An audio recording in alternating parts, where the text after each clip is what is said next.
Now, more than 40 different countries have expressed an interest, either formally or informally, in joining the Brics group of emerging economies. That's according to South Africa's diplomat in charge of relations with the wider bloc. The statement comes a day after South Africa confirmed that the Russian President Vladimir Putin would not be attending the Brics Head of State Summit scheduled to take place at the end of August. Now, the question of how far and how fast to expand this club is at the top of the agenda of this year's summit. Argentina, Iran, Saudi Arabia, the United Arab Emirates, among many countries that have expressed formal interest in joining the bloc. Let's examine that story in a bit more detail. Gustavo de Carvalho is a senior researcher at the South African Institute of International Affairs. He's joining us now on the program to go through the story in some detail. Gustavo, thank you very much for your time this evening. So let's start with Brics, right? It's not, strictly speaking, a trade bloc. It doesn't have a common customs union. So from the perspective of countries like Iran, Saudi Arabia, and so on, what's the upside in joining? Thank you so much. And when we look into Brics, I think looking into a trade bloc like the European Union is probably not the most accurate way of reflecting on its main benefits and strengths.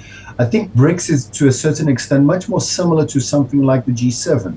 It's not heavily institutionalized. It's not a grouping that really intends, at least at this particular stage, in terms of reducing tariffs and so on. But what it does do is actually providing its members with the opportunity of a stronger voice when it comes to, for instance, reform of multilateral institutions, by claiming for changes within the structures of the IMF and the World Bank.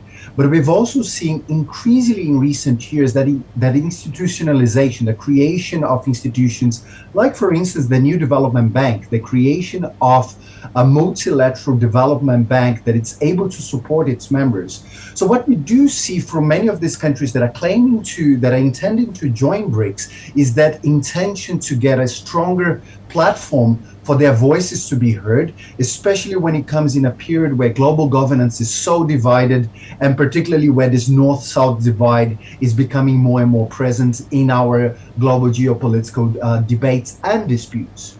Indeed. Let me rephrase this in a different way then. All of these countries are members of some of these institutions we've spoken about, the United Nations, the IMF, the World Bank. What is it that they gain by speaking through Brics that they can't do or can't get by speaking in these specific institutions at the IMF and the World Bank 4 meetings, for example, which are coming up in October?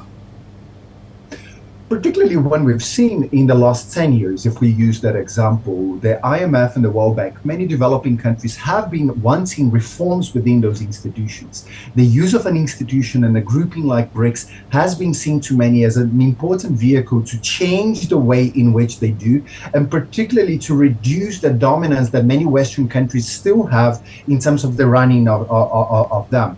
So for many countries, joining Brics is not simply a transactional action of joining a group to gain trade benefits, but rather that it provides them by bringing some of the most important developing countries in the world to be able to promote those changes like we've seen in other groups. It's not unusual for countries to join multiple groups in international relations. What we do find with Brics is that with the stature of the countries that are currently members, and also with the countries that are intending to join, is that by joining forces, by engaging together, is that they have a better chance of changing many of those multilateral institutions by strengthening the relationships amongst themselves, but also by creating their own institutions that those changes can be promoted.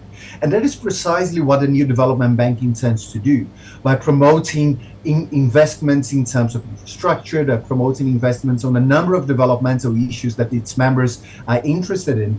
It's not necessarily a replacement of what the World Bank or the IMF or the United Nations are doing, but rather providing a complementary approach, a complementary tool that helps them to have a much stronger voice than if they were working in isolation, even within those other institutions like the United Nations. It's quite clear to many of us that by working together, countries are often able to go much further in international relations, and that is precisely what Brics is intending to do. Indeed. I know Leslie Marsdorp, he's, I believe, one of the vice presidents of the New Development Bank, the NDB. He said, there are no immediate plans to set up a common currency. But Given the fact that there's been such a lot of talk about de-dollarization, moving away from the dollar, insulating themselves from dollar hegemony, if you want to call it that, do you expect any meaningful progress on efforts to sort of insulate themselves from the strength of a much stronger dollar at the Heads of State Summit this year? I believe this is going to be a long discussion. It's not a simple solution. Many of us, when we look into the role of the US dollar, we should still expect the US dollar to have a very important role when it comes to global trade, but also as a reserve currency for many countries. What is interesting to see is to look into some of those alternatives in terms of the possibilities that we can use, whether we're talking about digital currencies or we're talking about the role of gold, or even a pool of currencies that may help countries in certain occasions to be able to trade more easily. To a large degree, I think what a lot of Brics members and a lot of the countries that are intending to join the group, what they have perceived, and particularly in the last couple of years, where the US dollar became a very expensive currency to trade. The increasing inflation in the United States, the interest rates, all of those diverted many of the investments. And what we have seen as a result is that many developing economies, currencies lost a lot of value.